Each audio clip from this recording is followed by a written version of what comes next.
La historia es de terror, cuentavientes. A ver, la pregunta para todos ustedes, para que sean parte de esta conversación, es, ¿alguien de ustedes últimamente ha ido a alguna ceremonia, algún rito para, ya saben, contactar con tu subconsciente, tocar las partes más oscuras de tu ser, para procesar emociones, traumas de la infancia, del pasado?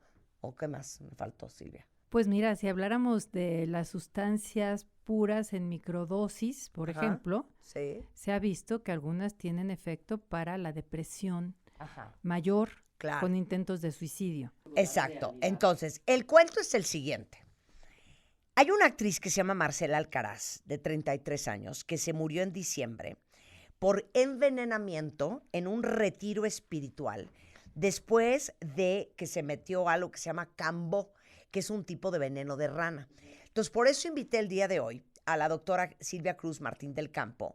Ella es investigadora del CINVESTAB, el Instituto Politécnico Nacional, y siempre ha venido a este programa a explicarnos a todos cómo funcionan aquellas sustancias que producen abuso, adicción y que son un verdadero peligro para la salud, en busca de esta espiritualidad, salud mental, por curiosidad o por exploración. Entonces, empecemos, querida, con Cambó. ¿Cómo se murió esta niña? Mira, es que el cambo es una cosa muy particular porque aunque ha existido desde hace bastante tiempo, es un ungüento, digamos, ¿no? El cambó es una práctica amazónica Ajá. y le llaman también a eso a una sustancia. Y de lo que se trata es de la secreción de una rana. Entonces, estas ranitas pues las detienen, las molestan, les están picoteando así, y luego cuando empiezan a secretar algo que es para su propia protección, recogen esa secreción, la ponen en palillitos y a las personas les hacen heridas superficiales, a veces picándolos con una ramita incandescente pequeña y hacen puntitos y luego ahí encima le ponen la secreción de la rana. Ahora, ¿qué es la secreción de la rana?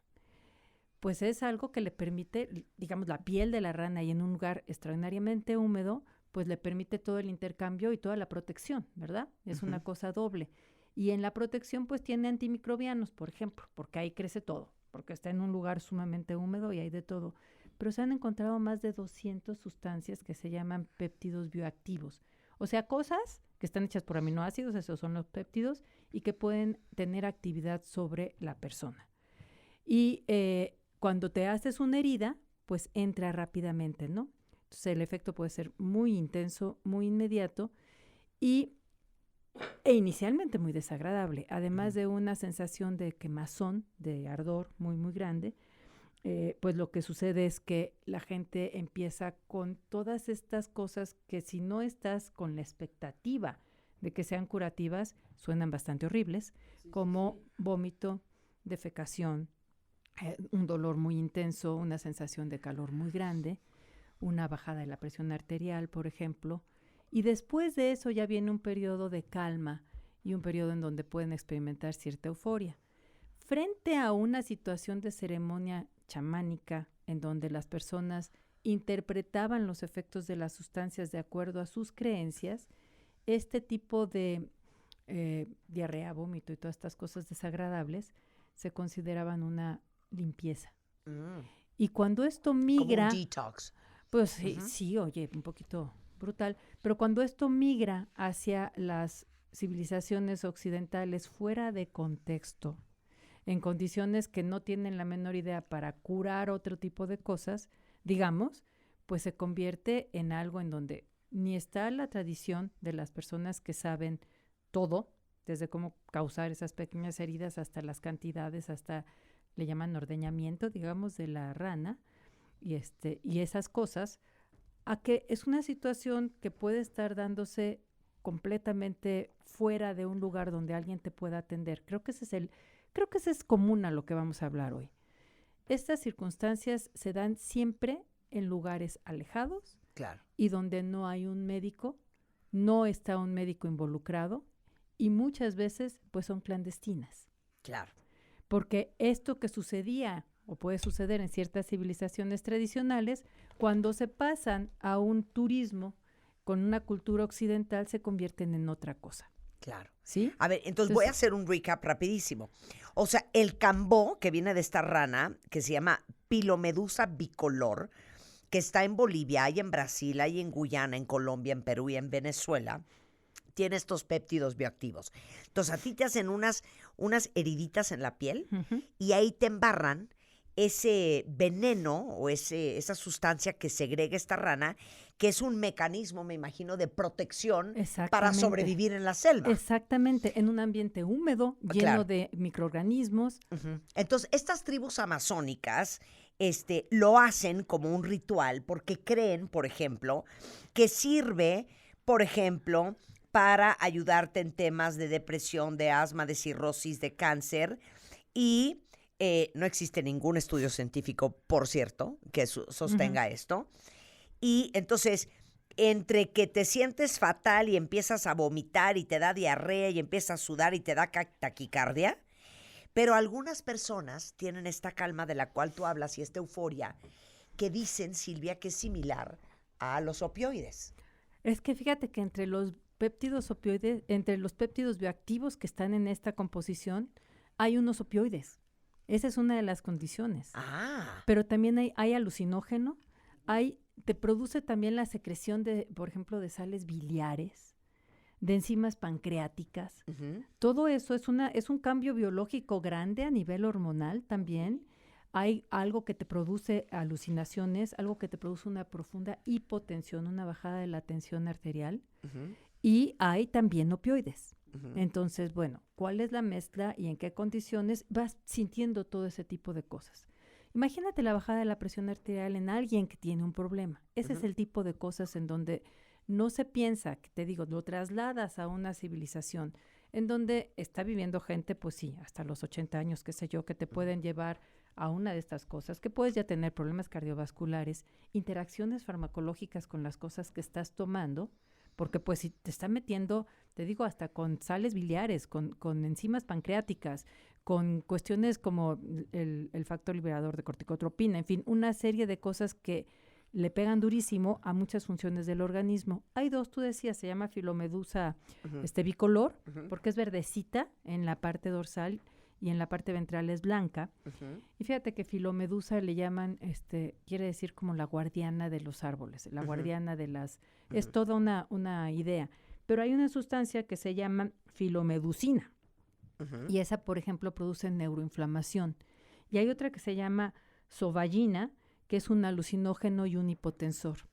Esas en conjunto, con todos los otros 190 biopéptidos, lo que están haciendo es un cambio profundo a nivel del organismo, que desde luego, vamos a suponer, vómito, diarrea, incontinencia urinaria, lo que le llaman calambres abdominales.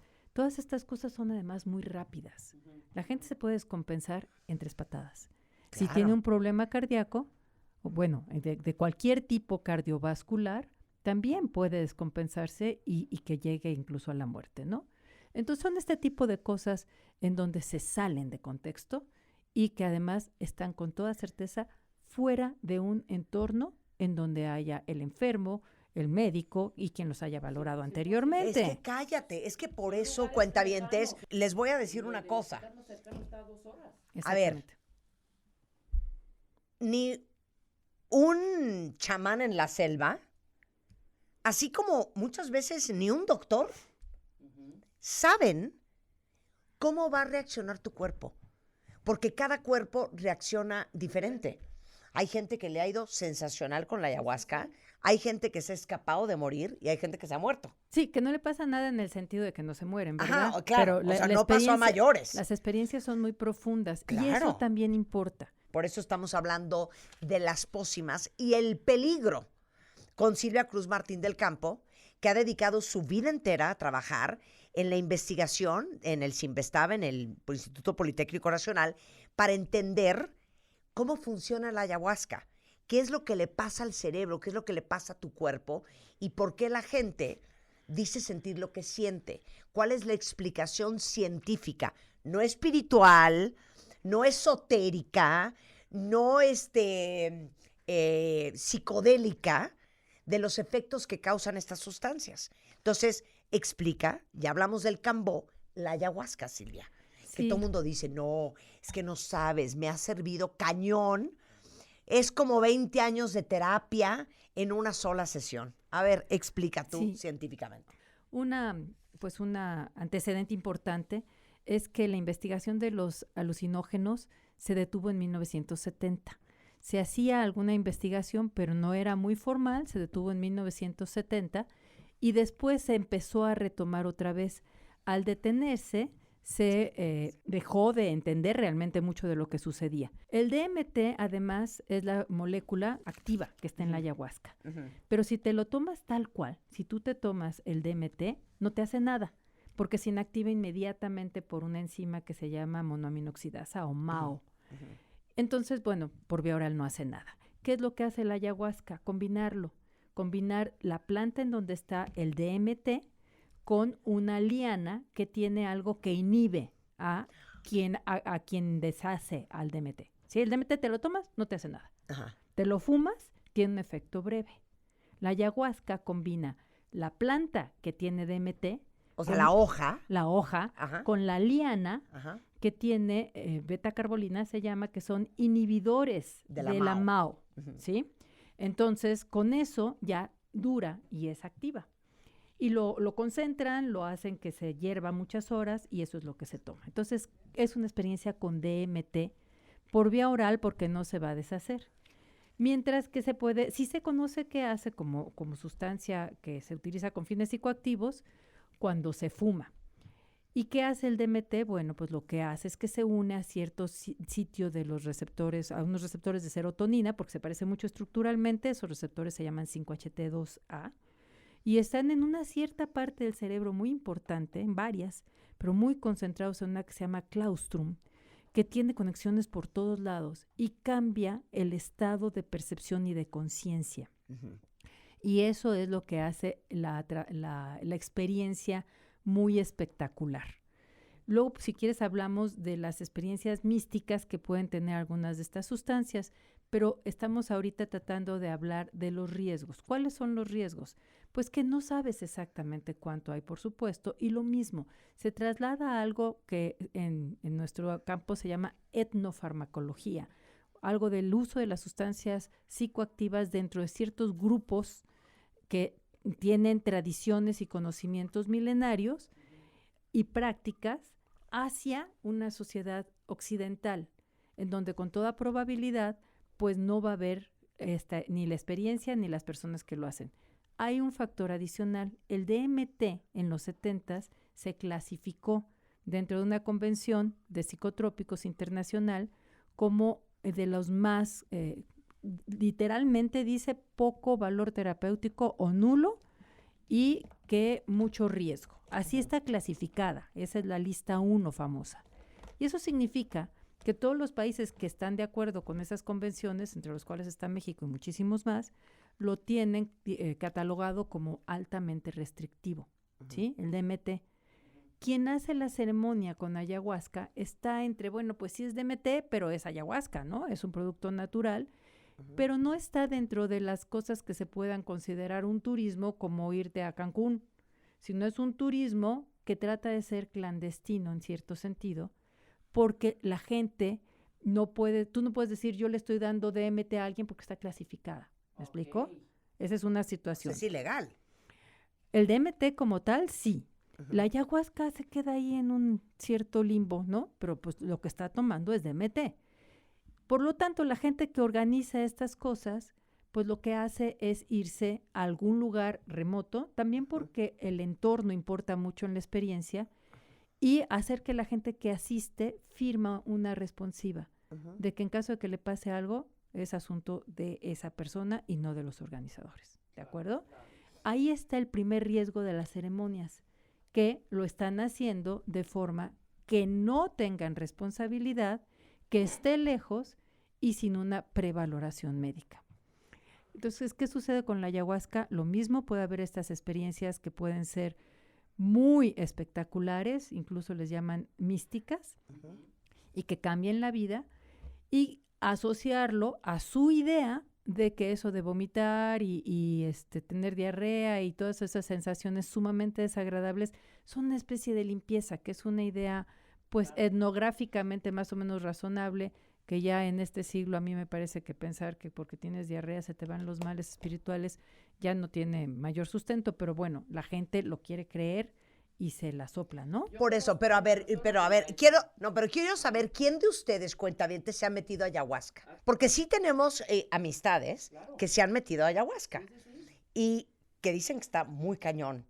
Y que avanzaron, Silvia, casi 15 años en terapia. Ajá. Mi pregunta es, ¿a qué se refieren? O sea, ¿qué pasó en tu cerebro para tú creer que lo que viste o lo que sentiste, yo que voy a inventar? Entonces yo me vi caminando de la mano de mi papá y mi papá me soltó y entonces me di cuenta de la gran huella de abandono que tengo y entonces pude reconciliar con mi padre. Todas estas alucinaciones o estas imágenes o estos pensamientos son producto ¿de qué? Son cambios en tu transmisión serotoninérgica. Yo sé que estoy hablando de unas cosas muy poco entusiasmantes. Sí, no creas eso. que no lo entiendo. Okay. Sí lo entiendo. A ver. Pero es que también muchas cosas mentales que nosotros consideramos y que son, digamos, difíciles de explicar, como incluso imaginar. Digo, si lo piensas, imaginar qué significa, ¿no? Estás con algo que no estás viendo y que puedes recuperar y todas esas cosas son neurotransmisores en buena medida. Es una comunicación química.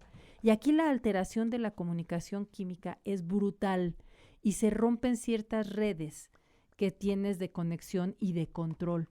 Entonces hay experiencias que normalmente fuera de estas sustancias exógenas se alcanzan con estados místicos y que se han descrito en diferentes religiones como por una profunda meditación, ayunas y algunos estados muy particulares de trance, ¿sí?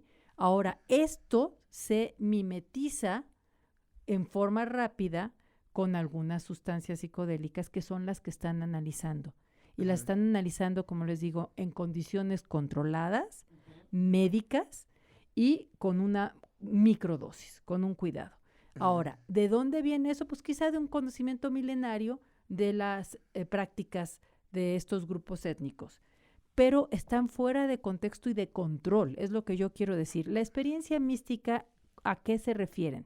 La gente dice, una es la disolución del ego, que le llaman. Entonces ya no siento los límites y me siento uno con el universo y uno conmigo mismo. La otra cosa es la sensación de que hay algo superior y esta sensación de trascendencia. Con algunos, como veremos al ratito con el sapo bufo, por ejemplo, el tipo de cambios visuales y de esos son de una gran luz. Entonces esto lo asocian, ¿sí?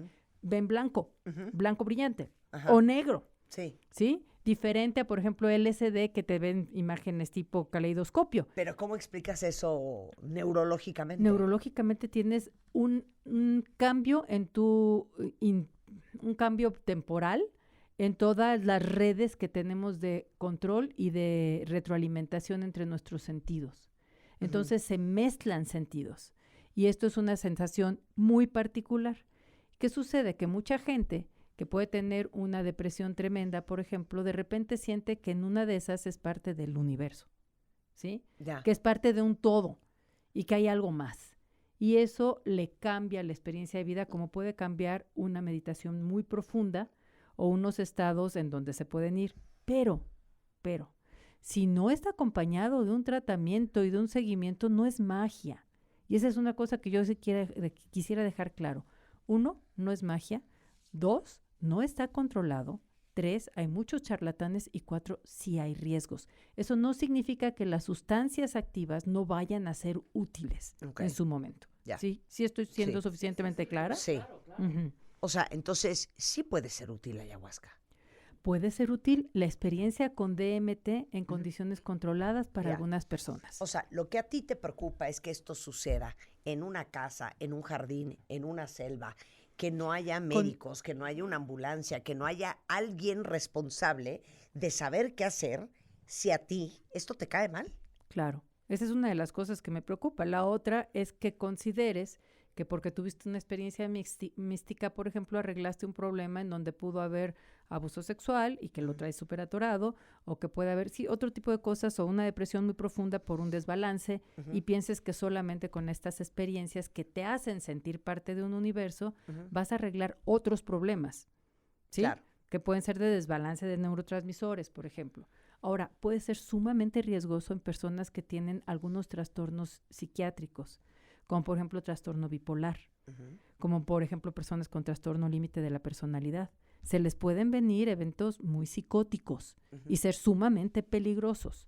Entonces, no es nada más la salud física, en donde la deshidratación y todos estos cambios hormonales te pueden llevar a un estado muy riesgoso, sino es también la salud, digamos, mental, en el sentido que ya tienes un desbalance de neurotransmisores que puedes hacer más rápido, más fuerte. Aquí estoy leyendo a muchos de ustedes que ya han hecho estas ceremonias, muchos de ustedes han tomado ayahuasca, otros se han metido cambó y les ha ido muy bien.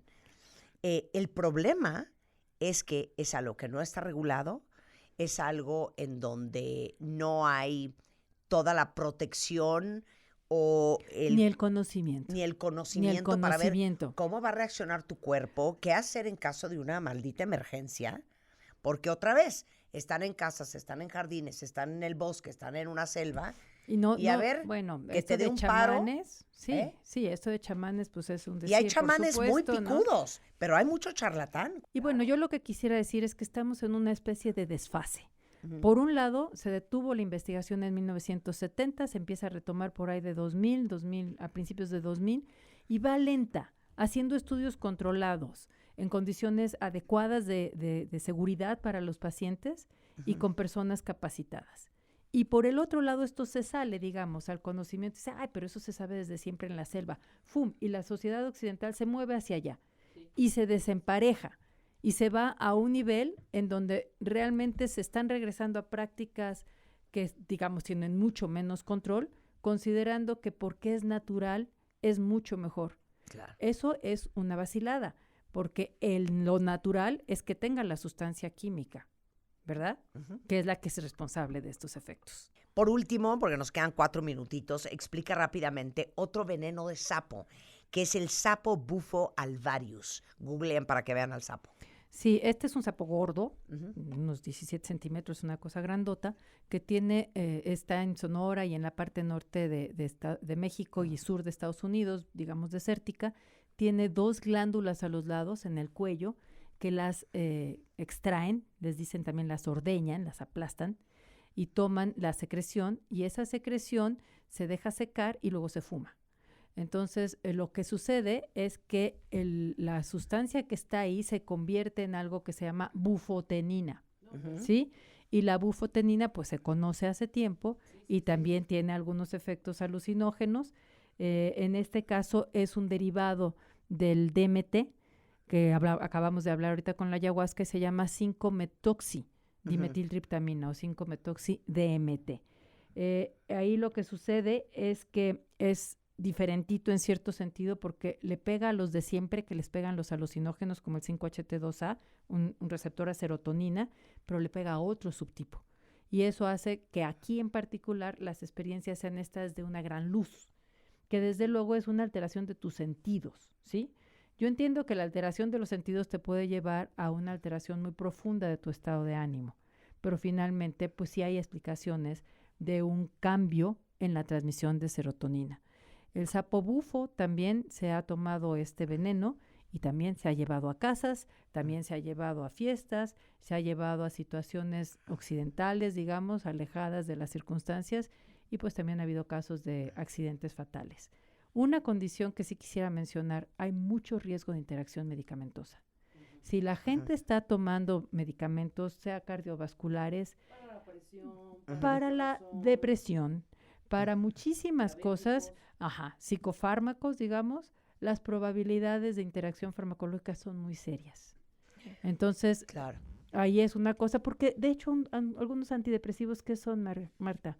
IMAOs, inhibidores de la monoaminoxidasa. Y entonces si lo juntas con algo que también tiene imaos y que te va a hacer una liberación de serotonina muy grande, puedes tener lo que se llama síndrome serotoninérgico. El síndrome serotoninérgico es una emergencia médica muy grave, ¿sí? Y eso le puede estar pasando a alguien que esté en este tipo de ceremonias y esté tomando algún medicamento con el que se puede producir la interacción y el síndrome serotoninérgico, que urge que vaya al hospital o se muere. Si no nos podemos poner ni Botox, güey, que nos vamos a meter a ayahuasca.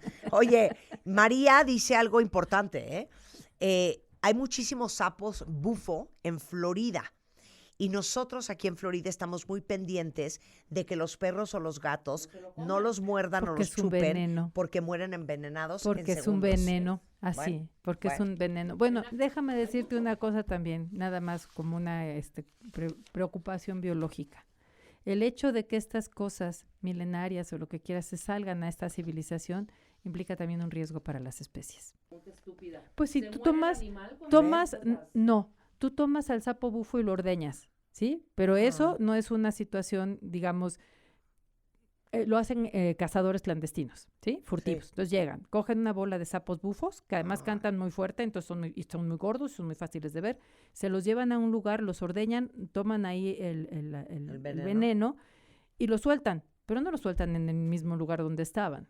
Esa es una cosa. La rana, estás asustándola, digamos, estás haciéndola sentir en una situación de riesgo para que libere eso, le recoges las cosas y no se muere. Y en los chamanes tienen mucho respeto, inicialmente los A la que lo han hecho naturaleza, siempre, a la claro. naturaleza y dejan las cosas como están. Sí. Los pseudo chamanes Sí. y las personas occidentales que han tomado todo este tipo de cosas, no.